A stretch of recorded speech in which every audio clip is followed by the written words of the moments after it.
how can OERs improve teaching and learning in Arab public schools? Without any hesitation, let me dive right into introducing the panelists. We have Dr. George Abdelnour.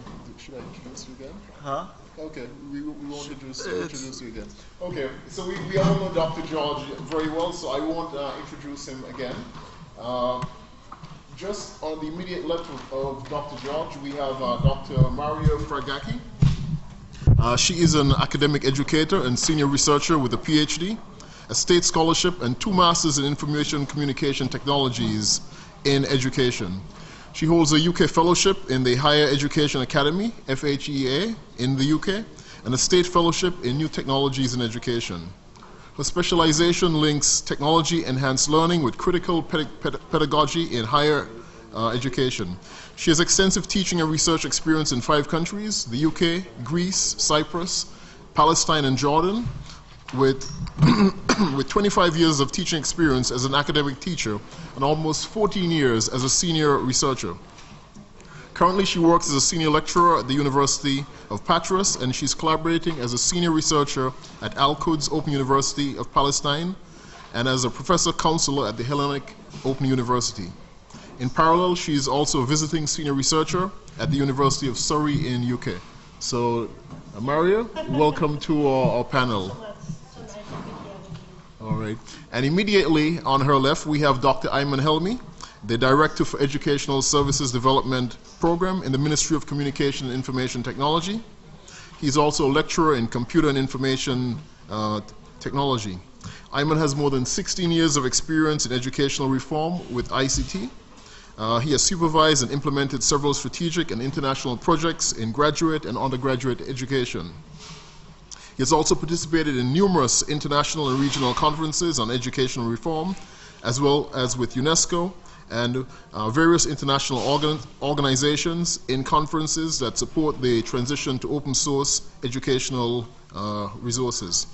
He has implemented many ongoing projects such as the Dense and Widespread Content, Single Portfolio Project, Assessment and Performance Indicator Measurement Programs. He's experienced in the application of architectural design, data quality, and governance standards. So I think we will be able to build very well on the very interesting discussion that we had earlier. Now, I'm going to start off with a first question. So I think we've already sort of laid the foundation around OER, opportunities, challenges, etc. I think, as we've also heard, we should not think of OERs or ICTs as a silver bullet. It's not something. It's not just one thing which is going to suddenly make changes. We have to think of systems. We have to think of how can we bring these new tools, how can we combine them with what we already know, so we can create the sort of desired improvements that we wish to see. So, while moving towards the future, I think it's also very important for us to think about the past. What have we learned? What has worked? Let's not throw out good practices as we transition to new systems. So I'm going to start off with the first question, which sort of bridges across these areas. So this question is, based on your experiences, what do you view as the most significant barriers to effective teaching and learning in the public school setting? What are some of the traditional solutions that have been used and which have shown promise? At the same time, how can OERs and ICTs complement these approaches in addressing these problems and challenges? What are the key takeaways? I'll start off with Dr. George, and I'll move progressively towards the left. Thank you. Thank you, Paul. I think that you posed 3 questions. I'm going to start with the last one because maybe it answers the first 2 indirectly. I think that both the barrier and the opportunity for more effective teaching, and this is something that you as teachers do all the time and have been doing all the time, is innovation. Now, I think OER presents an opportunity for a type of innovation that I don't know how many of you are working with OER or familiar with OER in the process of planning to integrate OER, but I'll tell you a little bit about what we learned from my experience at NDU, Notre Dame University, where I work in Lebanon, which is an English language university. It's a private university. It was founded at the tail end of the Lebanese Civil War with a mission to educate people so that the mistakes of that war would not be repeated. So as part of its core values, the idea that to the degree possible, we want to give education to as many Lebanese students as possible. So OER fits very nice within our mission. We ran, I'll be really quick because I could talk about this for hours, and I know you guys have a lot of stuff to say too. We started experimenting with open educational resources in a very simple way, meaning digital material that was available with an open license that could be modified and repurposed for our own purposes in the classroom. And so I'm part of a small team of individuals at NDU. They call us the kind of OER Trinity, sorry for that, at the university who piloted these type of resources, open educational resources in the context of teaching English. I know somebody here teaches English, is involved with teaching English, and it's the department that I head. It's the largest department at my university. It's a service department. We handle all of the teaching instruction, including teaching how to do research, teaching for information literacy, those classic, and from students' perspectives, very boring courses that, of course, we know they need to succeed in life and to succeed professionally. We just finished piloting phase 2 of OER. So we did 2 courses. We did a course on a classic composition course, right? And then we just finished piloting OER in the context of a public speaking course, both of them English courses. Both of them requirements to be able to complete the degree for graduation. Yeah. Set aside the cost reduction from the perspective of the students. There's no longer the need to buy a textbook, so every student is saving an average of $50 to $70 per semester just for those English textbooks. We ran a survey, and we continue to run the survey every semester of students' attitudes. And that's a very long survey. It's got 72 questions, but it has 4 main dimensions. And the 4 dimensions are very straightforward: satisfaction levels of students with the open educational resources they were exposed to, including videos, including chapters from books, including articles, including all of the material necessary for that particular curriculum. So satisfaction levels, their perception of the quality of the resources, because believe it or not, there are many individuals in our world who believe that if the material is free, it must be bad. And this is one of the main obstacles to the integration of open educational resources by you as educators, because I know you have this bias as well, and for many students who think that, oh no, the textbook is much better, even though it bores me. Yeah. So issue of quality. The third is the issue of effectiveness. How effective were the open educational resources used in meeting the objectives of the course? And I know these are all subjective answers on behalf of students, but this is what we want. We want the subjective answers. And then the last dimension to the survey had to do with students assessing themselves, the degree to which they were meeting the outcomes of the course, the objectives of the course. We wanted to know whether students felt by the end of the semester whether they were actually achieving the objectives set out in the course. Now, it's not direct assessment. We did not actually look at student performance to determine whether by our own standards they had met the objectives, but we wanted to see how students felt about the experience. And the results have been remarkable, and they have been remarkably consistent for close to 2 years now. Now, the public speaking course has only been in action for 2 semesters, but the other course has been pretty much institutionalized for the last 2.5 years. By a margin of 2 to 1, so we're talking about 67% versus about 33%, students feel much more engaged in the classroom with the use of digital open educational resources. Interestingly, their when you ask them whether they prefer a printed textbook or digital material, it breaks down 50-50. But by a margin of 2-to-1, students claim to be more engaged. And if you look at the research on education and learning, engagement is step one towards student success. So there's a lot of material there for us to think about as we think about this issue of ICT, the role of OER, and what we can do with this to make our lives better, students learning better, and what happens in the classroom more effective. And we can talk more about that, sorry. That was supposed to be my little introduction. Permit me, I cannot sit all the time. Well, I know that we can talk many hours about these issues. Just I would, yeah. Can I have this? Because, yeah. Yes. It's better now? Good. Well, I know that we can talk a lot of hours about all these issues. And I know that I can talk so many hours about all these issues. And as I can see, you are very aware about ICT technologies. You are very aware as teachers, and this is really very interesting for me to see here. Basically, when I was listening on the conversation, I have noted a lot of things. I raised a lot of things also. I noted new things.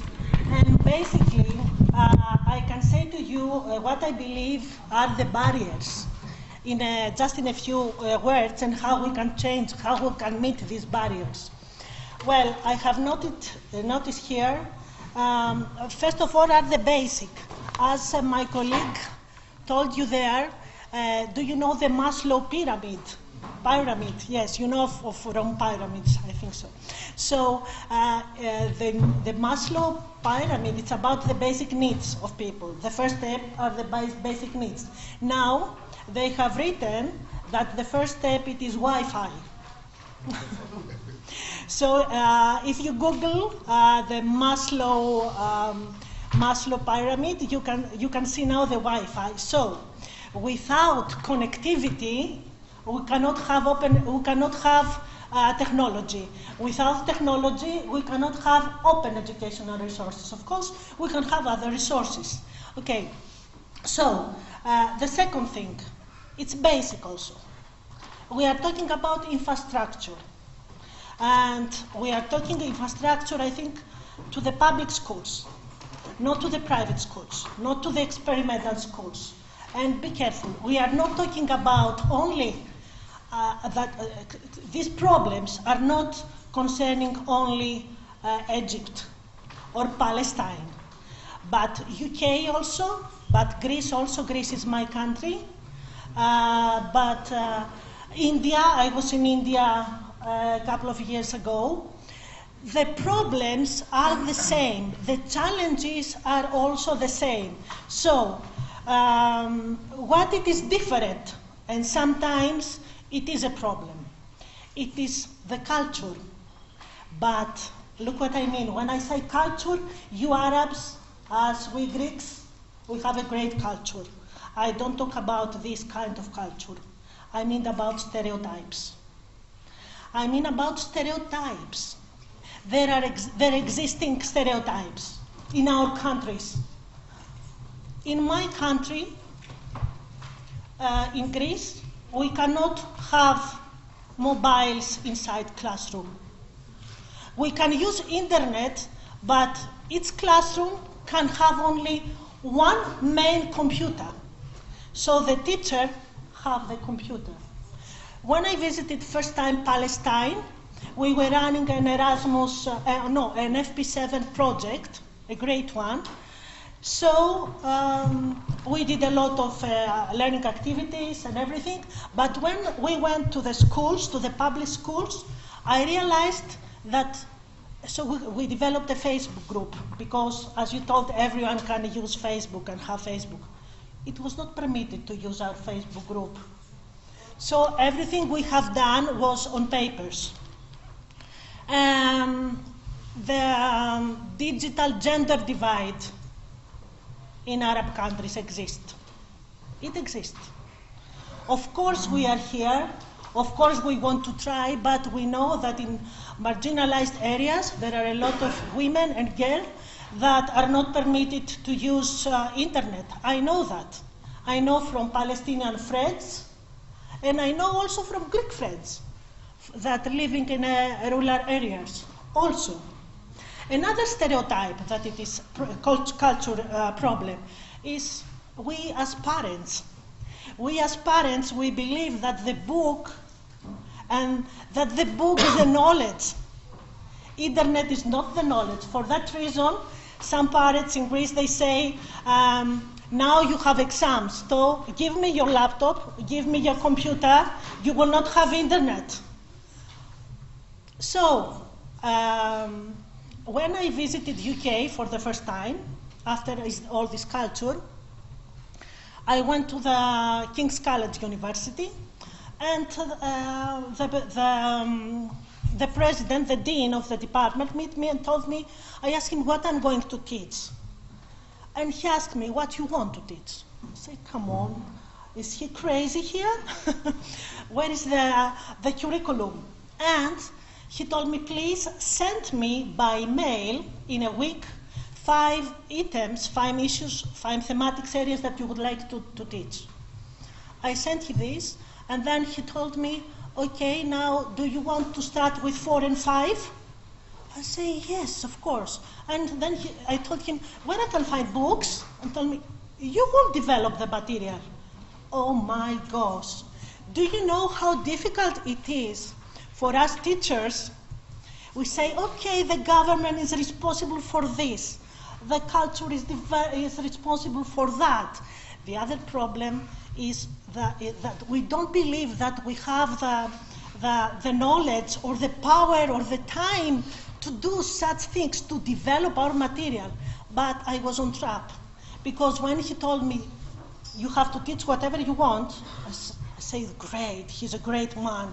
But when he told me, you have to develop the material, I said, oh my God, this is a disaster. In Greece, something happened, a political situation with crisis, and we don't have book in the beginning of the previous year. Oh my God, and all teachers, what they wanted to do is not to go to the internet and find material, just they wanted to find machines to have copies of 1 or 2 books, a couple of books. So we made rich people, you know. So cultural issues and the teacher, the role of teacher. In Greece, the teacher is underestimated from the society and from parents, and overestimated from their students. Both of these are wrong. We are just teachers, but we have to be good teachers. A good teacher has to try. But it is not something, I think, that you can learn it. Or you got it or you don't got it. It is your personal theory, your personal philosophy, except the theories that are existing. So another barrier is ourselves. It's myself. I know I came here, for example, and I'm not prepared. But if I want it, I will be prepared. If I don't want it, I will sit here and listen to you and say, well, I was not prepared and everything. So another barrier is ourselves. So I said the basic, the culture, and of course it is the educational policy. Don't tell me it is not about politics. Education, it's a political action. If you want active and reflective citizens, you are going to develop or permit to be developed curriculums that they enhance the critical thinking and the creative thinking. Otherwise, you are going to develop books or open educational resources that will be just the knowledge that you want. So the problem, it is philosophy. In Greece we say philosophia, episteme, epistemology. That means, if, for example, the government, and I'm talking for all governments, not your government, I don't know your government. I'm talking about all governments. If your government wants us to control the knowledge to control the system, he's going to follow epistemologically, we say, the technical cognitive interest. We only take care about the result, about the control. If we like, for example, to build something new, then we are talking about the practical cognitive interest. This is when we want from the resources to understand things, using our knowledge, our skills. But if we want to change things, and here we want to change things, we have to add the magical word change, transform, change with the understanding. This is the third epistemological paradigm. We call it critical or emancipatory cognitive interest. So the other barrier is the theory, the epistemology behind the educational system. It is not something without face. There are people. Okay, so it is about people. Another barrier, it is the social issues, social and political issues that are happening. Crisis in Greece, occupation in Palestine, and other things that you know. They all affect us psychologically and practically. And another barrier is the students. Why? Because the students themselves are the challenge. If you can see a student, of course you have to enhance his interest with all the do you know what are the open educational resources? There are resources. I can upload the resource. My student can upload the resource. When you upload something on Facebook, it is a resource. When you upload in your profile your picture is a resource. When my mom upload a recipe about the moussaka we have in Greece, it is a resource. Sometimes it is free. Don't be wrong. Open resources does not mean free resources. Be careful. It is like the stores. Some stores are open, but free, it is only the cheap thing, when you can find in front. When you want to use more functionalities, for example, you have to pay more. So don't develop stereotypes to your minds about openness and freedom, okay? And also, what is free does not mean it is qualitative. You need the critical thinking to see who created that, and also to see if you have the freedom to transform it. So it is not about the openness of the resources, the problems. And so how we can meet these challenges? We can meet some of them. We cannot meet the connectivity. I cannot meet the connectivity in my school. For example, I came here. If my colleagues don't give me the passcode, I cannot have internet. It's simple, so I cannot use internet. Okay, but no one can tell me how I can teach my students. Of course I have the curriculum, but all teachers, we know that in Greece we call it para-program. It means a program next to the official program, okay? But there we need to have the strength to do it. So a lot of problems. I'm optimistic. Later on, maybe I will present you an open educational resource course that we have developed in Al-Quds Open University of Palestine with UNESCO and with the Jordanian University. So I'm optimistic. But some problems we can solve them. Some problems we cannot solve it. But please don't tell us lies. Education is a political praxis. Okay, thank you. Sorry for your time and for the...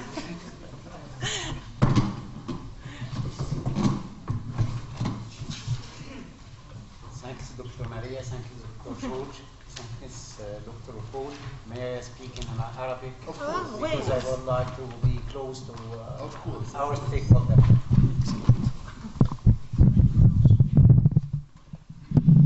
السلام عليكم. أنا أيمن يمكن هتكلم على ايه المشكلات والتحديات اللي بتقابلنا في استخدام الموارد التعليمية المفتوحة. في البداية يمكن الموارد التعليمية المفتوحة بدأت الحقيقة مش من 2010، يمكن من قبل كده بكتير الحقيقة. وكل المشروعات اللي كنا بنعملها من أول مشروع عملناه في التربية والتعليم اللي هو المدارس الذكية، وبعد كده المبادرة العالمية اللي كانت مبادرة تطوير التعليم المصرية، وبعد كده في مبادرات تانية كتير. يمكن الحاجة الأساسية كانت في المعوقات هو التنمية المهنية للمعلمين. التنمية المهنية للمعلمين مش القصة بتاعة تدريب المعلمين إنهم ينتجوا محتوى أو يستخدموا أدوات تكنولوجيا اتصالات ومعلومات، ولكن كان القصة كلها إزاي يوظفوا ويستخدموا استراتيجيات التعليم المختلفة عشان يتواكبوا مع الذكاءات والقدرات المختلفة بتاعة الطلب، لأن هو ده الدافع الأساسي إنه الناس تستخدم موارد تعليمية بأشكالها المتعددة ويتيحوا مصادر مختلفة يقدروا يوفروها لأولادهم عشان يكسبوهم المهارات بتاعة القرن 21. الحاجة التانية، التنمية ديت كانت بتحصل فين؟ لو احنا بنعملها للمعلمين بتوعنا، المعلمين بتوعنا عددهم كبير جدا، وبالتالي في مشكلة ان احنا ننفذ على كل المعلمين اللي موجودين. فكان الهدف الاساسي ان احنا نوجد بدائل. ايه البدائل؟ اول بديل كان موجود ان احنا ممكن نعمل كوتشنج، ممكن نخلي واحد فاسيليتيتور في كل مديرية او في كل ادارة او في كل مدرسة، وهو ده التشامبيون او هو ده القائد اللي بيحرك المسيرة ويحرك الدنيا. دي حاجة من الاتجاهات اللي كانت موجودة عشان نتغلب على القصة دي. الحاجة التانية هو احنا ليه نروح للمعلمين اللي هم عاملين دلوقتي، اللي هم في الخدمة اوريدي؟ ما احنا عندنا الكليات اللي بتطلع المعلمين. المانع ان احنا ممكن نروح ونقدم الخدمة دي ليهم دايركت، وبالتالي هنقلل الفترة وهنقلل التكاليف بتاعة الشغل في القصة ديت، وبالتالي هنسهل انه الناس تدخل فعلا جاهزة انها تتعامل مع الطلبة بشكل كويس وشكل سليم. المشكلة الثانية او التحدي الثاني في الموارد التعليمية المفتوحة او المصادر التعليمية المفتوحة، هي المصادر التعليمية المفتوحة موجودة على الانترنت بشكل كثيف وشكل كبير جدا، وكل الناس ممكن تلاقيها، بس احنا عشان نحطها كلها في اطار عام بيربط المخرجات بتاعت عملية التعليم والتعلم بتاعنا، دي في غاية الصعوبة الحقيقة. ودي هي اللي بتلاقي عائق كبير من المعلمين انهم يستخدموا الموارد التعليمية المفتوحة. ليه؟ لانه عشان يدور على حاجة بيدور عليها باشكال متعددة في محركات بحث متعددة، فما فيش ربط او اطار عمل بيربط كل المحتويات ديت بيزد على مخرجات التعلم والمهارات اللي بتربط كل محتوى بالمهارات بتاعة القرن 21، زي ما بنقول ايه، التفكير الناقد والابتكار والكلام ده كله اللي حضراتكم اعلم بيها مني. الحاجة اللي بعد كده الادوات. احنا تعلمنا استراتيجيات، عرفنا نربط المحتويات التعليمية بمخرجات معينة بأطر محددة معيارية سواء كانت دولية أو محلية. حتى الأدوات اللي هتمكننا إن احنا ننتج حاجة بالشكل ده، احنا محتاجين برامج لتأليف بتمكننا إن احنا المحتوى مش هو عرض تقديمي اللي احنا بنعمله أو الخطة بتاعت الدرس اللي احنا بنعملها، ولكن احنا محتاجين نربط خطة الدرس ديت والمحتويات بتاعتها كمان بالمخرجات التعليمية والمهارات اللي كمان بتنميها هذه القطعة أو هذا المحتوى اللي احنا بنعده. الحاجة اللي بعد كده الدعم المؤسسي. والدعم المؤسسي ده الحقيقة في غاية الأهمية. احنا بنروح نشتغل وبندور على الموارد وبنجمع وبنكريت مكتبة من الموارد اللي بتدعم عملية التعليم والتعلم بتاعنا، بتاع المقرر بتاعنا. ونيجي ونعمل وندخل كل المكونات دي داخل المنهج الدراسي بتاعنا، ونيجي في الآخر طيب عاوزين نعمل تقييم للطلاب دول بتوعنا بيزد على المهارات اللي نميناها.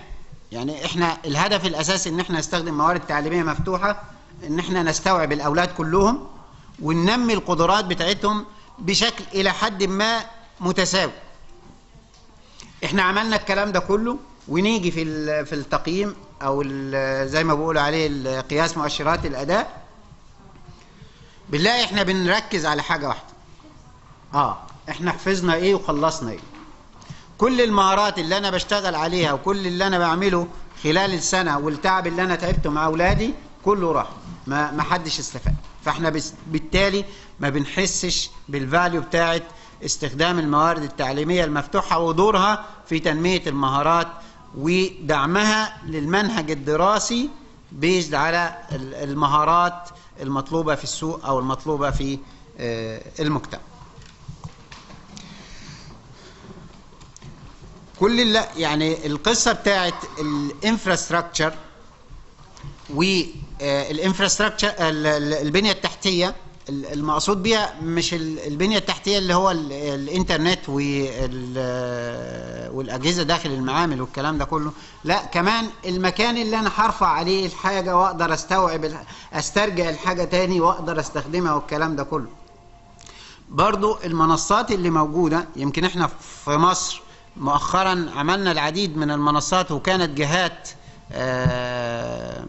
أهلية عملت القصة ديت. يمكن حضراتكم تسمعوا بالتأكيد، اشتغلتوا على المنصة بتاعت نفهم، وديت كانت بمجهودات مجتمعية صرف، ما فيش أي تدخل لا حكومة ولا شركات خاصة والكلام ده كله، كلها حاجة حفزت المعلمين إنهم يدخلوا وحطوا المحتوى والكلام ده كله. الحاجة التانية يمكن اللي احنا برضو عملناها كانت في مبادرة بس كانت للتعليم العالي، اللي هو ايه؟ المحتويات الإلكترونية الكثيفة وواسعة الانتشار. المحتويات الكثيفة وواسعة الانتشار ديت اللي هو ما يطلق عليها الموكس أو الماسيف أوبن أونلاين كورسز. احنا بدأنا نعمل وفعلا حصل لها انطلاق للمنصة ديت، ولو حضراتكم دخلتوا على الانترنت وكتبتوا egmook.nelk.edu.eg هتلاقوا المنصة ديت شغالة. كان الهدف الأساسي بتاعها التوعية بالموارد التعليمية المفتوحة ودورها في تنمية المجتمع قبل من التعلم المستمر والتعلم مدى الحياة والقصة دي كلها. كان الهدف بتاعها تنمية المجتمع. يمكن أول مقررين بدأنا نعمل فيهم كان المقرر بتاع الإسعافات الأولية، وهو تمكين الناس في المجتمع المصري إزاي يتعاملوا مع الحالات الحرجة. لو حد عنده ذبحة صدرية إزاي يتعامل معاه، لو حد عنده حادثة حصلت في الطريق وواحد مصاب إزاي يتعامل معاه. كل الحاجات ديت حاجات في غاية الخطورة، وكلنا بنواجهها تقريبا في الشارع وبنتعامل معاها بطريقة أو ما، بس الطرق دي صحيحة ولا لا احنا مش عارفين.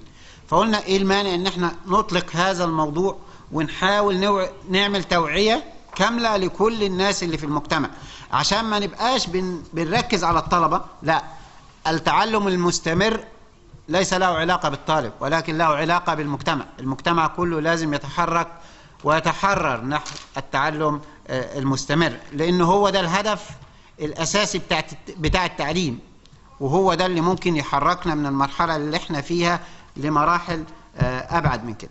يمكن هي دي النقاط اللي حبيت أشارك حضراتكم فيها، وشكرا لحضراتكم. Thank you all. I'm going to throw the ball back at you. Thank you. All three of you, because I think we have a very interesting set of responses. Each speaker sort of approached the question from a slightly different perspective. We heard a lot about students' experiences. Then we heard the sort of discussion about various barriers, cultural stereotypes. We talked about the sort of political processes behind the education system. And then we also heard about some actual projects which have gone on and a number of areas. So I'm just wondering, between the three of you, what thoughts you may have had on the responses of other participants. What are your thoughts, initial reactions, etc.?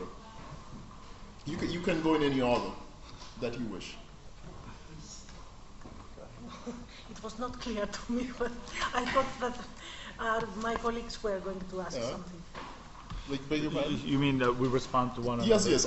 First of all, I want to give you each a chance to sort of maybe give some thoughts on what you've heard so far.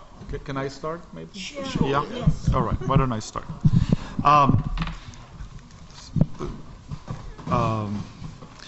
So I think that my colleague Maria is correct. I mean, all teaching, all learning is political to a certain extent. Dr. Ayman, with respect to the MOOCs and the issue of the MOOCs, and I think it's correct that, open educational resources, the declaration goes back to UNESCO's 2002. Yeah, 2002. So this has been an item on the global agenda for a long, long time, facilitated by the revolution, I think, in technology and the so-called digital revolution and what that can do in terms of access to information. It's a huge topic.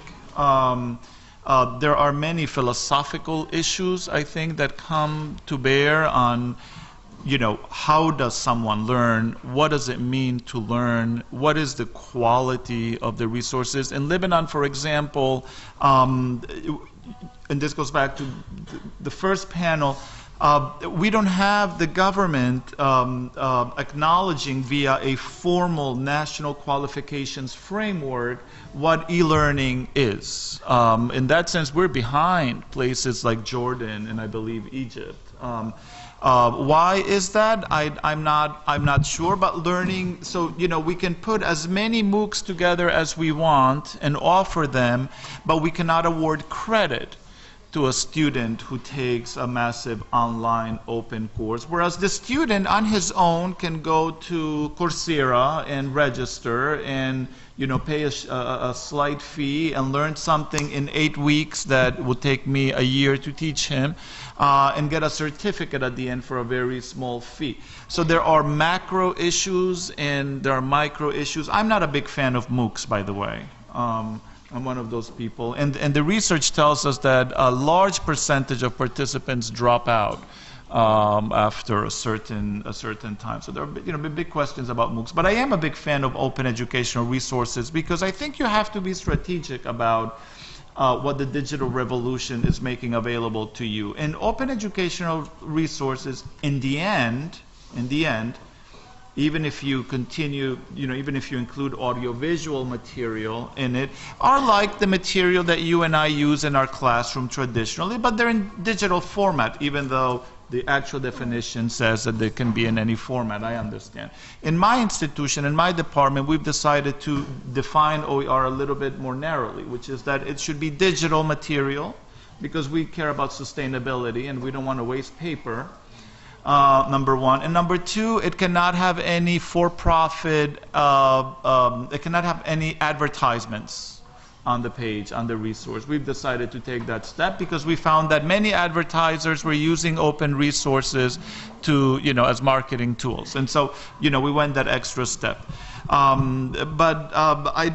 think that we're all on the same page, essentially. I mean, I don't think we have many differences in terms of responses, but I think that the national context does matter a great deal, especially for us. We are very hesitant in Lebanon to take too many steps forward in the field of e-learning, precisely because we're not sure whether we're putting students at risk. When they're, when we offer new and innovative material, we're playing it safe, we're playing it with OER, it's working for us. It doesn't get us into trouble with the government or with the Ministry of Education, but we keep hoping for leadership from above with a national framework that would say, yes, you can have this, you can do this now, and you can give credit to your students. So that's where I think we all converge. No, it's more clear to me. She helped me. No, this is not the right one. This one. The infrastructure, you see? Well, basically, I believe that all of us agree that the challenges are the same, and we have just to meet the challenges. We cannot do something else, something different. But I believe it is not about the resources. It is not about the resources, even they are open, free or not. It is about the pedagogy behind the resources. Okay? The resources, as I told you before, you can find them everywhere. Okay, of course you can find more organized resources. You can find resources for learning, on resources for personal interests. But pedagogy behind, and not only pedagogy, I mean the theories and all of that. Also the methodologies. And now all the researchers are exploring new emerging methodologies on how to use all this information that's existing all over the world, the different information. So yes, so we are trying to flip the classroom. This is not something new. Okay, it is something like we give to the student to do things in the house before the teaching, and when he returns back, then we do the critical thing, the critical conversation. How we can do this with the open educational resources. For example, we can tell them go to that link and have this repository with resources. You can explore this. You have to answer these questions and then come back. How many of them will do it? What are you going to do when they will return in the classroom? Are you going to repeat the same for those that didn't work? So these are the issues that all the educational researchers are looking for, these new emerging methodologies. As for the infrastructure, do you know what is the magic? The magic thing now is that everything to be so easy for everyone. I mean, when I was a student, my teacher was there, like I am now, and I just have a pen and I just have a book. Now, in order to develop something, I definitely need my pen, I need my laptop, and now that I'm learning Arabic, I have also, yes, I have also here a translator. So I use one device, two devices, and paper, and my mind. But what I'm going to do with all these devices has to do with my personal theory. Okay, it is not about all these devices, definitely. But of course, if I cannot connect, I cannot use them. So now it's another movement. We call it in UK Beyond. Have you listened of Beyond? Beyond, they gave him a beautiful name. It is bring your own device. Bring your own device. So, can we say to our students, bring your own device? Do you have laptop? You can bring your laptop.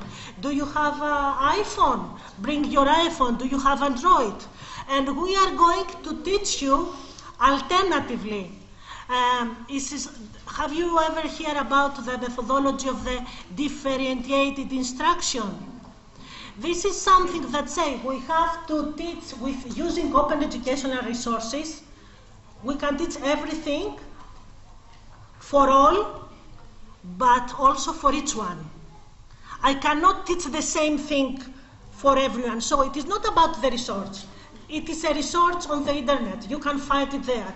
But how you will teach the core aims of your subject domain in relation with that resource. For you, that you are different. For me, that when I want to understand something, I have to move. For you, that you want to watch something, okay, or it's just you.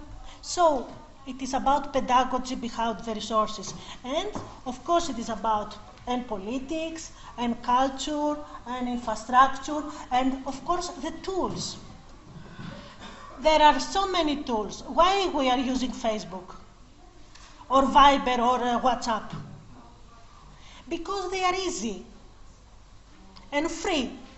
So we don't want to use open educational resources with difficult tools. We say in the UK, easy and accessible tools. Easy, free and accessible. Of course, I don't care if I can use only the basic functionalities. If I want to go deeper, okay, I can pay, but I can use open educational resources and environments and tools. Why?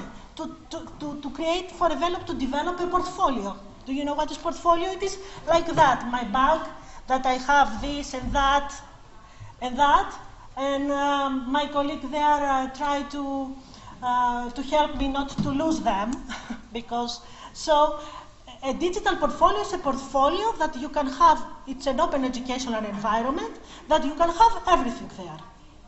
Or your files, or the open educational resources that you like. You can develop your own repository, and then you can share it with your colleagues. We say in Palestine, we have the problems with the occupation. And we believe that open educational resources meet the challenges. They are open the borders. There are other borders. You can communicate with colleagues.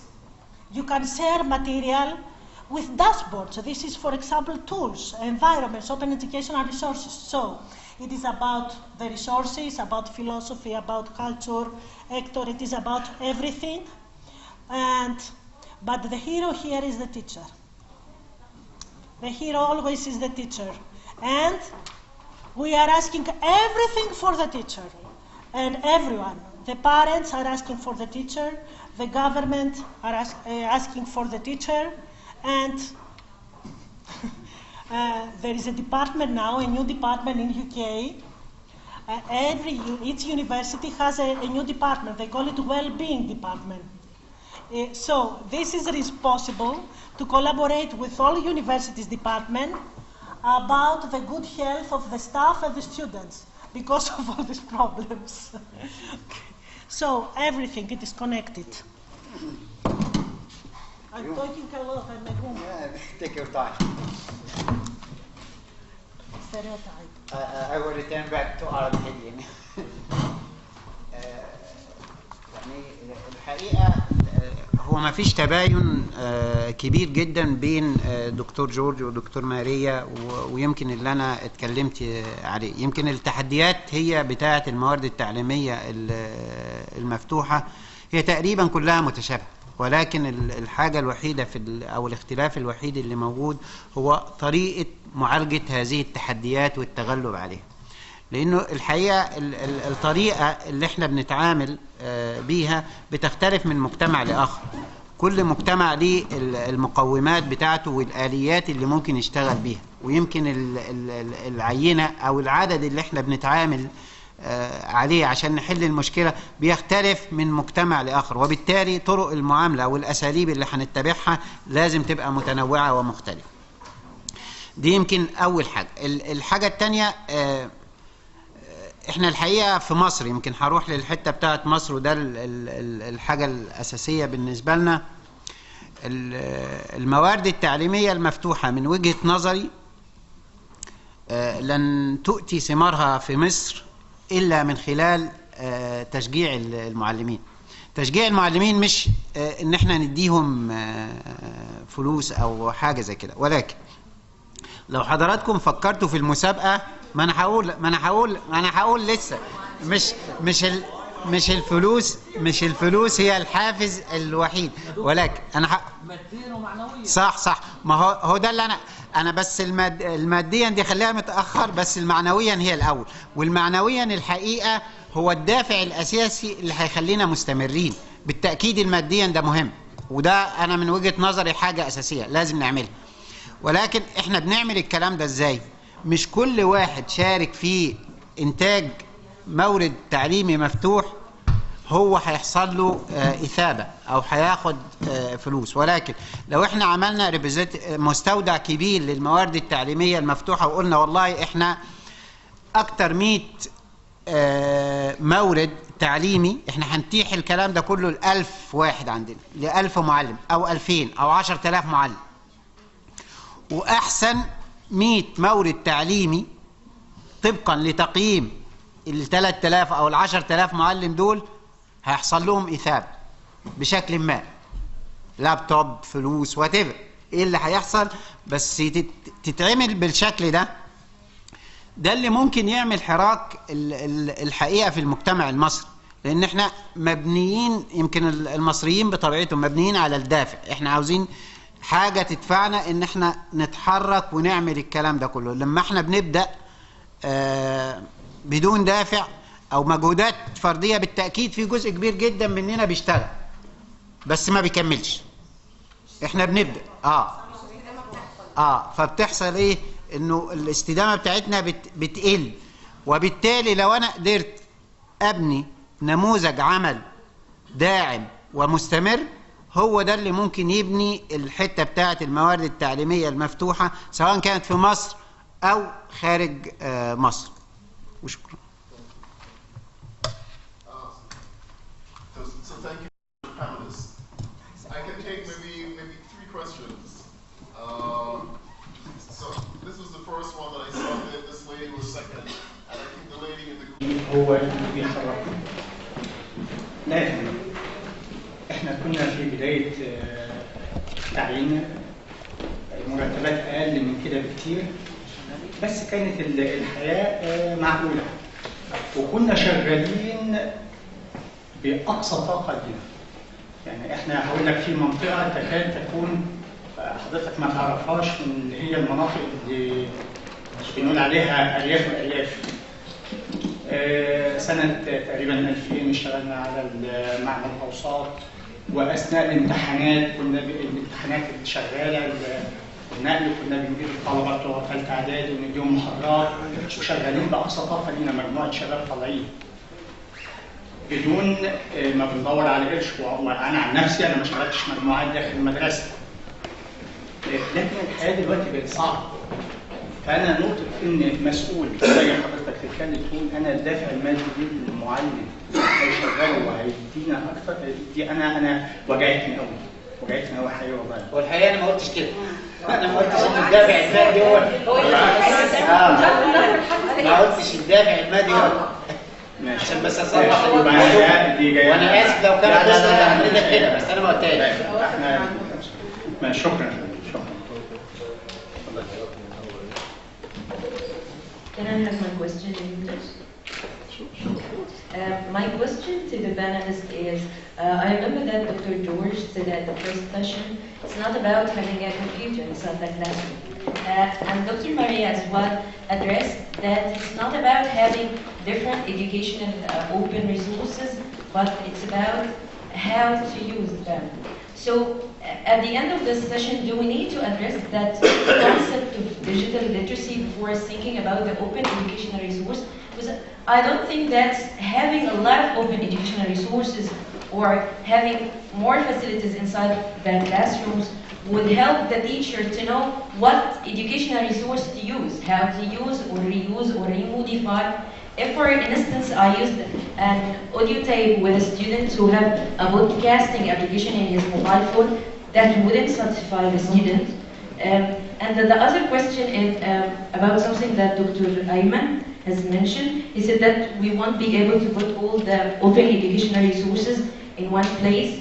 But I have heard Dr. Shaima at the beginning has mentioned a lot of initiatives in unprivileged areas and in poor surroundings. So what about putting those initiatives or putting those case studies in one place so that the teachers can have access for, not putting them because the teachers have used open educational resource, because they have succeeded to use the open educational resource so that they meet the students' needs. Those were my 2 questions. Thanks. Thank you very much. I'll just say a few short words and then I'll open up to the panelists. You talked about digital literacies and also the competences of teachers. I think the next product which we'll be having coming out, it's going to be an Arabized version of this UNESCO's ICT competency framework for teachers. So that is one of the areas which we're looking at in terms of how do we make sure that teachers have the necessary skills to again swim, navigate successfully in incorporating ICT into their classrooms. You also raised the question about repositories. For example, there's an initiative, it's called the OER Hub, where basically various organizations, they're making repositories available so that content can be hosted. Here in Egypt, with the Bibliothèque Alexandrina, we're also in discussions about, again, expanding the use of their platforms to host more content and so on. I allow the other panelists to fill in. So panelists, you can respond and then we will take the other question. My question. Yes, I think you're right, basically, and I think Hector answered that. We need both. We need the digital literacy of the educators, and we need the open educational resources, well-organized repositories, hubs, and with qualitative resources. We need it in Arabic, but we need it also to be translated maybe in English. So why I'm saying I support that, because we have to bring in light the knowledge that we have from the Arab material, for example, with the knowledge that exists in an English repository. So to see what is happening, what are the differences. So, but we need everything. And digital literacy is something that not only Egypt needs, but also Europe needs. Also, I know, because I was teaching to the new lecturers at the University of UK, a very well-ranked university, and they had the same problems with the teachers in primary education, that they know there are existing so many tools and so many resources, but they don't have time. They don't have time, they don't. So we need both.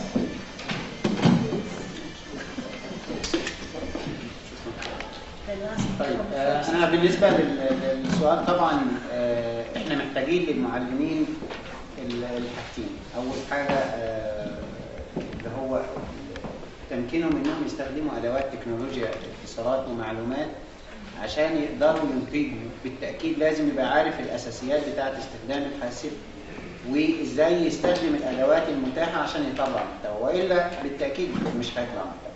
بس أنا برضو هرجع لنقطة تانية، هو إحنا مش عاوزين نقول كل المواد التعليمية المفتوحة هي موارد رقمية.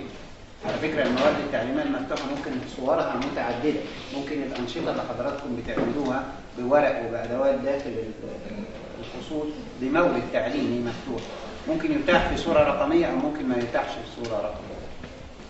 الجزئية الثانية اللي هو ممكن نجمع كل المواد التعليمية المفتوحة وندخل من خلال بوابة موحدة لكل هذه المواد، بس على شرط إنه يكون هذه الموارد، وده يمكن اللي أنا قلته في الأول، إنه الموارد دي تبقى مربوطة فعلا بحاجة معيارية بتربط المخرجات بتاعة التعليم والتعلم، سواء كان مصر، الأردن، لبنان، اليونان، فلسطين، whatever ايه البلد، بس كل المخرجات التعليمية تبقى مربوطة بالمواد التعليمية اللي عندنا، أو تبقى في حاجة معيارية زي يعني الستاندرد بتاع الكومن كور، ده حاجة انترناشونال ستاندرد وممكن نربط بيه والكلام ده. لو في الرابطة ديت ممكن نجمع كل المواد التعليمية المفتوحة داخل بوابة موحدة، وبالتالي هنمكن المعلم انه يوجد لكل مخرج تعليمي عدد كبير جدا من الموارد الرقمية اللي ممكن يستخدمها بيزد على الاحتياج بتاعه داخل القاعات الدراسية. شكرا. I just want to just add one small thing. During the opening, I mentioned very briefly this consultation process which is going on. So UNESCO has been asked to develop an international recommendation for cooperation within the areas of OER. And just building on that point which Dr. Ayman mentioned about having some sort of global ranking global quality assurance system or criteria for OERs, I think this is something which is relevant, and I would encourage. We will share with you links to this consultation questionnaire. Thank you. Dr. Maria said that the teacher is the hero. I think the teacher in my country is the hero and the victim at the same time. Or he is a superhero and the victim still at the same time. My question is to Dr. George. I have a dream. I want you to join my dream. I want to ask you, the teacher, how can I help him in order to recycle him, to reactivate him beyond the state, the laws, the materials, the obstacles? How can we active him? How can I recreate him? I don't mean I am a God or Allah. I am just a human being. Can you join my dream? I'm with you. 100%.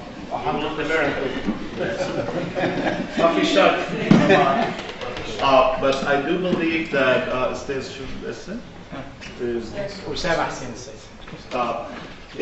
disagree with him because I think that incentives are important. They're very important. I don't think that any of you went into this profession to become wealthy and own big villas in this part of Cairo. Yeah. But I think that, and this I learned in my institution, working with faculty members to introduce and integrate open educational resources, that you have to support and you have to acknowledge and you have to reward, financially or in other ways, yeah, the efforts of instructors, teachers like you who are molding the character of the new generation of Egyptians, or in my case, the new generation of Lebanese. This is a noble task. How do you do it is very complicated and very political, because institutions, especially today, are very resource conscious. You have the weight of curricula that you need to meet, tradition, right? Limited time. In a recent survey, I think it came out about a year or 2 years ago in the United States, the number one obstacle to using OER that teachers reported was they couldn't find what they wanted online. They couldn't identify the resources. So we're talking about repositories. There are many. There's OpenStax. We in Lebanon built one. It's called oerlab.org, which links to more repositories where you can go in. You can go on advanced Google today and do a search. Let's say for a textbook on physics. Who teaches physics here? Or Math 101. In the advanced function, you have a drop-down window that says what kind of license do you want the results to come out with. And so you can actually identify material. But still, teachers always say, I don't know how to find the material. I teach a Spanish course every now and then, and it costs $55 for the textbook, because this is what we haven't talked enough about too, is the price of textbooks. Higher education is somewhat different from secondary education, I understand. But for us, it's a big problem, the price of textbooks. Students don't buy textbooks. And I couldn't find a textbook for Spanish. You know, I looked, I spent months. I saw many things that instructors had designed and put on with a license, but I didn't think it was good enough. So the issue of digital literacy, it's really an issue of quality identification. It comes out of information literacy, right? Not everything on the net is of quality. So how do you define quality? How do you determine quality? Because you are going to pass this on to your students, right? And so it's a big, big question. Now, the way we look at the research, we try to make all our decisions be research-driven. And we noticed that one of the themes in the research on OER was that if students say it works for them, this is part of the definition of quality of a resource. They call it utility. This is why our surveys are about perception. If the students say that it helped them learn and to meet the objectives, even though you don't like it, you don't like the OER, it's not long enough. For example, this is something, oh, it's not comprehensive enough, right? But if the students say that it helped them learn, you have to factor that into your determination about the quality of the resource, right? This is digital literacy too, except that it's a process, and you may not know at the time that, you know, the selection is an appropriate selection. It may work, it may not work. I'll give you an example of a failure. So we piloted OER. It wasn't all roses. You know, we had problems. We had a lot of problems. But then we had a senior faculty member teaching a linguistics course, discourse analysis, and she decided she wanted to do it also based on OER material. The students revolted. They had a revolution in class because they felt the material was inferior to the material that they were traditionally exposed to in applied linguistics courses in the major, right? And so we went back to a regular textbook because it didn't work. It didn't work out. And this we were able to find out from student feedback. That too is digital literacy. So that loop, right? Maybe incentives don't drive human nature. You know, there's the whole debate in philosophy, what makes you act, right? But I think disincentives do. So disincentives, right, can make you be very static in terms of personal innovation, professional innovation. So maybe not incentives, but disincentives. And so I think we need to think a little bit about that. Yeah. Just to Okay. ask something. Yes, okay. Just to say something. To have a dream like Martin Luther King. Well, and I want to tell you that I will reply to you with a song, Everything is Love. Okay, yes, love. Here you have to listen an ICT woman. Everything is love, Ayman. I mean, you have to love yourself, your students, the society, your country, to forgive the government. You have to be, you are Muslims and Christian, who cares, no one cares, okay? But everything is love. Yes, this is the answer from my side. Okay. Excuse me for that, but this is what it is. Not at all. This is a woman's perspective. Thank you. Let's see. Okay. I've been told that we have to stop at 1:30. Okay? I just want to say, I just want to... Oh, I'm sorry. Okay. So I've been told that we have to stop at 1:30. Now, I just want to just throw something out. Now, to summarize very quickly some of what I've been hearing. So we're hearing that, okay, so one thing in mind, we're now in an era where knowledge and information, these are the main sources of value creation. Information is changing very quickly. We need to develop new digital literacies, okay? So this is one of the challenges. And we need to support teachers in responding to this. But we have a bit of a problematic. I hear 3 issues, or maybe 4 issues coming through very strongly. So on the one hand, there's the question of sustainability.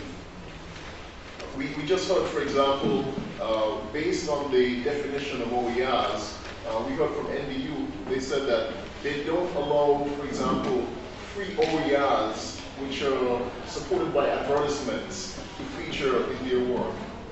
But then, you know, we've also heard that there are costs which are involved in producing this content. And so the question of incentives, this is something which is very important. So quality, sustainability, being resilient and responsive. You know, we're trying to marry many things. And then also because of the openness, who is responsible in terms of assuring the quality of the products? Which products are right for which persons? So I don't really have an answer for that. But then I think it's something that we also need to reflect on, because as we said, in different, and they can also be very different responses, because we heard also that in many cases, in national context, this is different. We have many common problems in different areas, but different countries, different regions will choose different approaches to responding to these problems. So I think that is also one of an even more important reason why what UNESCO is seeking to do in terms of developing this sort of international cooperation between countries on using OERs to help achieve quality education, sustainable development. That is why we really need your feedback, your inputs to help shape where these discussions are going to be going in the future. So, there were several hands which were going up earlier. Okay, so I'm going to take a few questions. So there's a lady here, there's a gentleman. بالنسبه للتحدث عن الموارد المفتوحه التعليميه، انا شايف ان هو موضوع ان احنا نعمل كم للموارد التعليميه هنا في مصر الموضوع مش صعب، هو محتاج بس وقت ومحتاج ان انتوا تستخدموا مدرسين في الموضوع ده. بس كلام الاستاذ ايمن، حضرتك قلت ان احنا لو المدرسين هنشتغل عليهم احنا مش هيبقى فيه تقدير مادي اكتر ما هيبقى فيه تقدير معنوي. بس لو حضرتك بصيت لها زي ما المستر هنا قال ان احنا دلوقتي في ضغوطات كتيره قوي على المدرس في ظل الحياه اللي احنا عايشينها، فلو انت هتستقطع وقت من المدرس علشان يبقى يساهم معاك ان هو ينشئ الموارد التعليميه، اكيد هتاخد منه وقت، هتاخد منه مجهود، لان هو هيحتاج ان هو يتدرب الاول ان هو ازاي يعمل الحاجات دي وازاي يصممها بحيث ان هي تبقى شيقه، تبقى صحيحه، تبقى مصداقيه لدى الطلبه. فانت هتستقطع منه وقت كبير هو ممكن يستغله في حاجه ثانيه تجيب له منه دخل.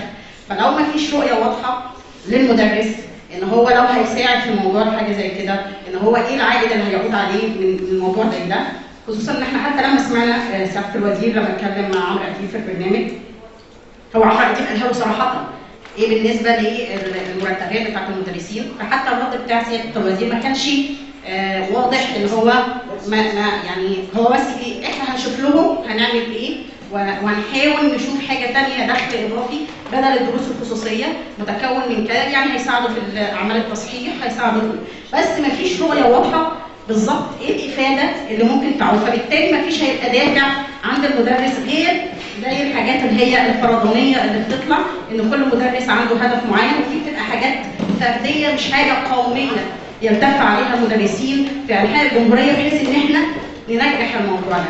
الدكتوره شيماء الصبح قالت في المنصه التعليميه اللي موجوده ما ينفعش ان احنا نسيب مصر مش مشتركه في الموضوع ده.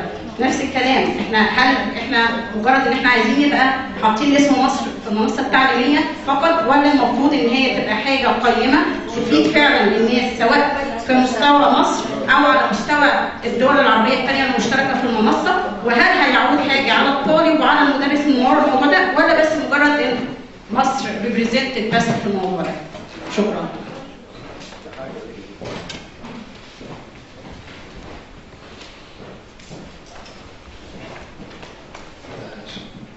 Some say, in your opinion, the student book, the textbook is necessary for curriculum or not, especially in the new system which applied in Egypt.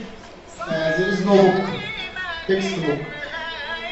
What's your opinion? Student book is necessary or not? Understand? Maybe we'll also we'll take your two questions and we'll let the panel reply. So.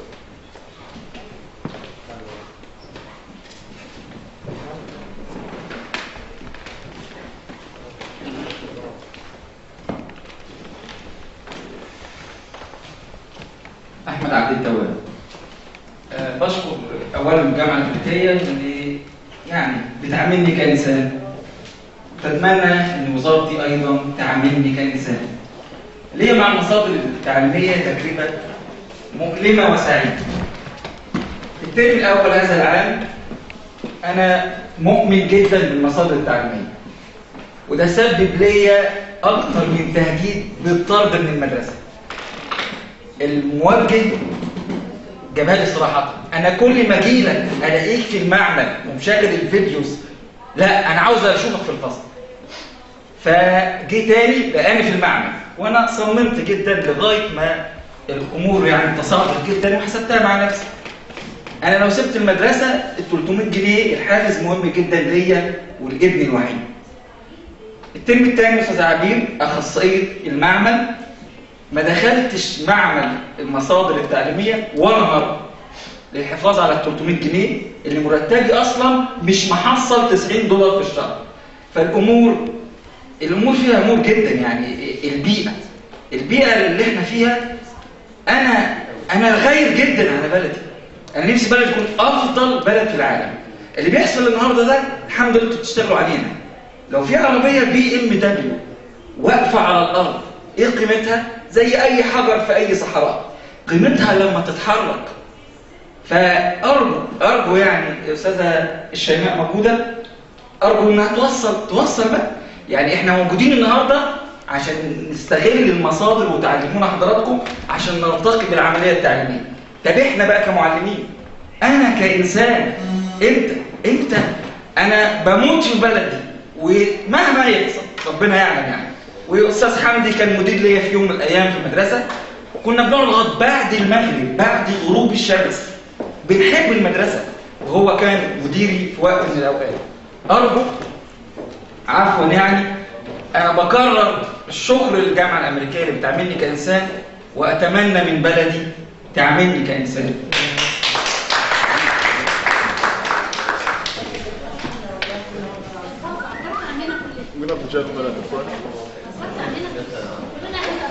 السلام عليكم ورحمه الله وبركاته. محمد صلاح. والله انا عندي اسئله كثيره ولكن اختصر في سؤالين فقط بس. السؤال الاولاني: ما هي الضوابط للمواد المفتوحه ومن المسؤول على جودتها من خلال صحتها او خلال ذلك؟ السؤال الثاني: قالت الزميله كيف نستطيع تنشيط المعلم؟ سؤال جميل جدا من جديد. انا نفس السؤال بتاعي، بقول كيف نعيد للمعلم مكانته العظيمه في المجتمع معنويا اولا ثم ماديا؟ شكرا.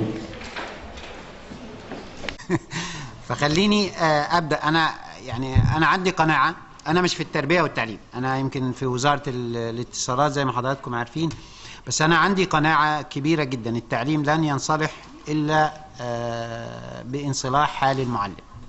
يعني انا القصه بتاعت الطالب والتعلم القائم على الطالب اتس اوكي، كل الكلام ده يعني معاه 100%، ولكن مين اللي هيعمل الكلام ده كله؟ المعلم. المشكله الكبيره جدا اللي موجوده في مصر عدد المعلمين والجهه اللي بتقوم باداره المنظومه التعليميه واحده في مصر، والعدد غير طبيعي. احنا بنتكلم في 1.5 مليون معلم، 1,700,000، يعني رقم غير طبيعي. يعني ما فيش يمكن بلد في البلاد اللي حوالينا في الوطن العربي تربو لربع الرقم ده في القدرات بتاعه المعلمين بتوعها في اعدادهم يعني. فطبعا عشان نوجد دعم مادي للمعلمين، برضو انا بتكلم مع حضراتكم الحقيقه بالمشكله عشان لازم نفكر فيه بالطريقه العاديه اللي هو الدعم اللي موجود من الحكومه. ما اعتقدش انه ده هيحصل في الوقت القريب. لا، احنا المفروض نفكر ان احنا نغير الوضع ده، نغير الوضع ده. كل الموارد التعليميه المفتوحه والمنصات ديت مكان كويس جدا جدا ان احنا ممكن نغير النظره لينا. بمعنى ايه؟ لو انا قدرت اطلع محتوى جيد واقدر انشره واخلي الناس اللي في البلاد التانية تقدر تشوفه، ده بيقولوا عليه ايه؟ نموذج استرشادي، او زي ما بيقولوا عليه باللغه الانجليزيه بروتوتايبنج. بروتوتايبنج ده هو المنتج اللي انا بسوقه ليا. المنتج، انا معلم وطلعت منتج فبسوق المنتج ده ليا، مش بسوقه محليا ولكن بسوقه دوليا. لو قدرت اسوق المنتج ده ويبقى عندي القدره ان انا انتج سلسله من هذه الموارد، انا ممكن اعمل دخل اضافي للحاجات بتاعتي. بالاضافه الى القصه بتاعت ان انا لو داخل على منصه وبشير مع حد، سواء كانت موارد تعليميه مفتوحه او سواء كانت الشركات اللي بتبيع المحتوى الالكتروني، لانه في ليفل للرخص اللي حضراتكم بتتيحوها لكل المحتويات اللي بتنتجوها. الكرييتيف كومن عامله يعني مجموعه من الرخص والسماحيات. عاوز اسيب المحتوى بتاعي متاح ببلاش، لا عاوز اخلي الناس تشوفه بس ما تعدلش فيه، انا عاوز اخلي الناس تشوفه وتعدل فيه وتعيد استخدامه. الكلام ده كله موجود. فممكن حضراتكم تستخدموا هذه الرخص بالشكل اللي يناسب حضراتكم، بحيث انكم تعملوا زي تسويق للقدرات بتاعت حضراتكم دوليا، وبالتالي هتقدروا تحصلوا على عائد مادي من القصة ديت، وعائد مادي كويس جدا الحقيقة لو قدرتوا تشتغلوا عليها بشكل كويس. القصة بتاعت الكتاب المدرسي، الكتاب المدرسي الحقيقة يعني أنا من وجهة نظري لا غنى عنه، ولكن القصة بتاعت الكتاب المدرسي بالشكل الحالي ليس جيد. القصة بتاعت الكتاب المدرسي احنا محتاجين نحط إطار عام، وليس المحتوى اللي هو موجود. كل مكان موجود على سبيل المثال في مصر، الصعيد والدلتا والقاهرة والجيزة والكلام ده كله. الأمثلة اللي ممكن تتحط مختلفة بيزد على البيئات المختلفة، وبالتالي أنا ممكن لو هو في إطار عام للكتاب أنا ممكن أضيف كل الأمثلة وكل الأنشطة بما تتلائم مع البيئة اللي أنا بعيش فيها، وبالتالي الحتة بتاعت التعليم والتعلم هتبقى أسهل بكتير، وهتوصل المعلومات بشكل أكبر. طبعا القصة بتاعت ضوابط الموارد التعليمية المفتوحة، هو يعني برضو أنا حد علمي إنه ما فيش ضابط أساسي للموارد التعليمية المفتوحة. كل الناس بتنتج الموارد التعليمية المفتوحة، ولكن الضابط الوحيد هو الإجماع المجتمعي. زي ما بنقول على القصة بتاعت الفيسبوك أو الحتة بتاعت المواقع الاجتماعية، هو إيه اللي بيخلي حضرتك تروح لحاجة أو بيحصل لها إنها تظهر لحضرتك وتشتغل عليها؟ الريتنج بتاع الناس. يعني الناس عملت ايه ريكومنديشن، انا قريتها ديت ودي انا شايف انها دي كويسه، وديت اللايك بتاعها مثلا 10,000 ودي اللايك بتاعها 1000، فانا هروح لمين؟ لل10,000. فالاجماع المجتمعي او الحراك المجتمعي على المحتويات المنتجه هي الفيصل في الموارد التعليميه المفتوحه. لو انا دخلتها الحته الثانيه اللي ممكن يتعمل بيها، بس دي اللي هو اللي زي ما بقول عليها العامه اللي هي الاكثر انتشارا. لو انا رحت الحته ثانيه وكنا بنعمل مشروع بتاع مستودع الموارد التعليميه، كنا بنعمل ايه؟ كنا بنعمل ورك فلو او مسار للعمل، انه في مجموعه من الناس من حضراتكم حصل لهم ترقية انهم هم دول اللي يقيموا المحتويات. لما يقيموا المحتويات ويقولوا المحتوى ده جيد ينزل، لو المحتوى ده مش جيد مش هينزل، حتى لو كان التصميم بتاعه والعرض بتاعه جيد بس المحتوى العلمي ليس جيد فما بينزلش. تمام؟ دول الطريقتين اللي بنقول ايه، مدقق او غير مدقق، موثق او غير موثق. موثق في اللجنة هي اللي بتقوم بيه، غير موثق اللي هم الناس بتوع المجتمع هم بناء على معايير ولا حسب الاشخاص؟ لا، بناء على معايير محددة، بناء على معايير محددة على أساسها بتقيمي ده يطلع ولا ما يطلعش، ما بقاش الهوى. الحتة التانية الغير موثق أو الغير مدقق هي دي طبيعة الناس، حضرتك شايفها كويس خلاص أوكي دوسي لايك، لو أنا مش شايفه كويس خلاص مش هدوس لايك. تمام؟ زي الحاجات اللي موجودة على المواقع الاجتماعية، كل الحاجات الموجودة على المواقع الاجتماعية اللي بيطلعها لفوق وينزلها من تحت، المجتمع، الحراك المجتمع. الإجماع لا يأتي إلا على صحيح، دي قاعدة، الإجماع لا يأتي إلا على صحيح. لو احنا مجمعين على إنه المحتوى ده جيد يبقى فعلا هو جيد، لو كلنا مجمعين إنه مش جيد يبقى مش جيد بالتالي.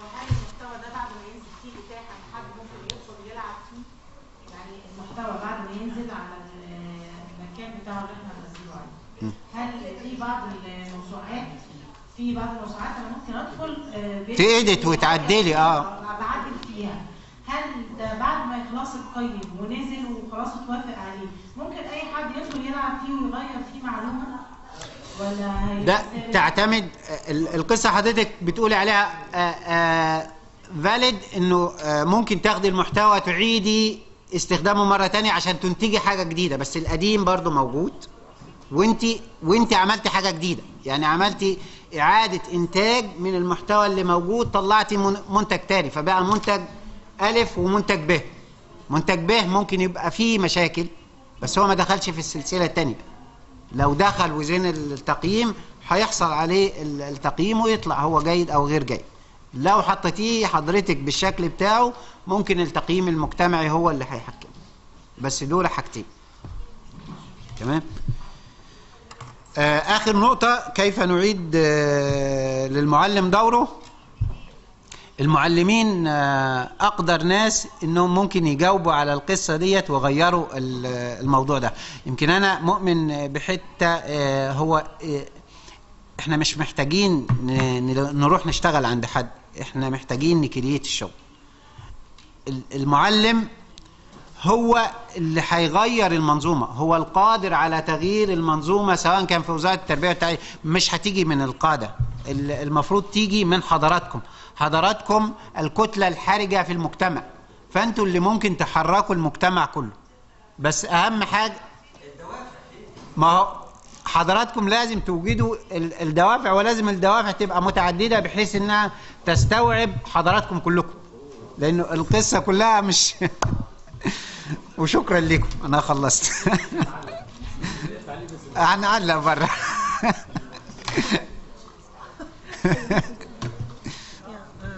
Yeah, the mic. No, this one. We're going to wrap it. We're going to wrap it very soon. I can wrap it up. I don't know. I'll wrap it up afterwards. Yeah. Okay. I don't know which one I need to use. Both. I mean, I think my colleague answered most of the questions. Maybe because we've been, using OER, I can share just an example to verify something that you said, I think, but in other words, we have this problem at our institution. We are slightly ahead maybe than other Lebanese institutions, and certainly than the primary or secondary school level in integrating OER. But we learn to be strategic about it. It's not all OER all of the time, and it's not never OER either. And sometimes bits and pieces of OER within the semester, within the classroom make sense for us, in different proportions depending on the course. This is one of the things we learn. So we think about it as strategic decisions. But the issue of, it's an issue of quality, really. It's an issue of quality. It's like the old Wikipedia. Remember the old Wikipedia? Anybody can go on and add stuff, right? And then you ended up with really outrageous, things, facts. Right, and so now Wikipedia today has some sort of peer review process in place, right? And so we, at the level now of the institution, are working on a policy. We believe that we need to have policies to govern the use of OER. It can't just be done like, oh, I call a publisher, I order my book for Physics 101 or for Math 101, and it's done. We understand that the challenges are different at this stage. And so one of the things we've been talking about is that since in my institution, at the department level, there are committees called curriculum committees that are set up by the university's bylaws, by the constitution of the university. We're thinking of giving that committee the power to peer review the adoption of open educational resources as step one before it makes its way into the classroom. Because this is in the end what happens when we publish, right? We send an article into a journal, and other colleagues who have our own sort of qualifications review our work, and they decide whether to publish it as knowledge or not. If they publish it, it means it's good. If they don't publish it, or if they don't support the publication, it means that it's no good. So we think that peer review would be one way to think about filtering bad OER, old OER, like the textbook from 1995 for astronomy that is now online, that is very tempting to use, because in the end we want what's best for our students. One last thing and then I'll shut up, The textbook, the issue of the textbook. OER is not just about the teacher coming in and instituting new material that's openly licensed and free. in many instances, it means the teacher becomes the author of the course and the author of the new textbook. The new textbook being the entire OER compendium. Yeah, that's a different role for the teacher. That puts you in the position of constructing the knowledge, not just taking the textbook and passing it on to students. That's also very challenging. But it's also very liberating, and it's also a lot of fun. But without an incentive structure in place to reward instructors who take risks to do these kinds of things, it can fail. So that's something we learned at my institution. Sorry. I will wrap it up now. I promise. Well, just two things to say. If you want to give you an answer about privacy with open educational resources, for example, or with control, the answer is that privacy is a lost game. Okay, when you have, when you are on the internet, on Facebook, on everywhere, privacy is a lost game. So we leave it that. And the next one is just that we would like to give you a, we can say a gift. Of course it's a fake gift because we haven't bought it, but we developed it under the funding of the UNESCO. So you can, it is about open educational resources. So if you want to learn all details and have answers to all these questions, you can go to the to this site, the Al-Quds Open University site. So you can find the e-learning course. It is an open MOOC, we can say. So you can go there and not only you can learn about what are the concepts of open learning. There are 8 modules. What is happening about the open licenses, the challenges of open educational resources, how we can meet them, everything about what pedagogies and methodologies we can use about open educational resources, and then how you can use this in your classroom. So with learning scenarios that you can use, learning designs for everyday use for different subject domains. You can find easy and accessible tools and environments that you can integrate with open educational resources. And then finally you can have guidelines and good practices of open education resource use. So we developed this with Jordanian University, and it is e-learning course. You can have also the method. You can work by yourself or groups. This is the methodology. There are learning activities that you can do. There are links that you can go be online, and there is also an assessment and feedback. So it is some educational games. It is like the experiment yourself, that you are gaining credits when you have gained the course's concept about open educational resources. And then when you want to reflect on this and discuss, you can go to the Facebook page of the course to reflect with other colleagues for all over the countries. All these are in Arabic. So we wrote it in English, then a team was translating in Arabic, and then we have to also there is a final evaluation of yourself for all your units, and with a crossword game. And this is a way that we can offer you something about OER. It is a wrap-up, we can say, of this symposium, that you can find everything you want or everything we have discussed. You can find it there, and you can have it free.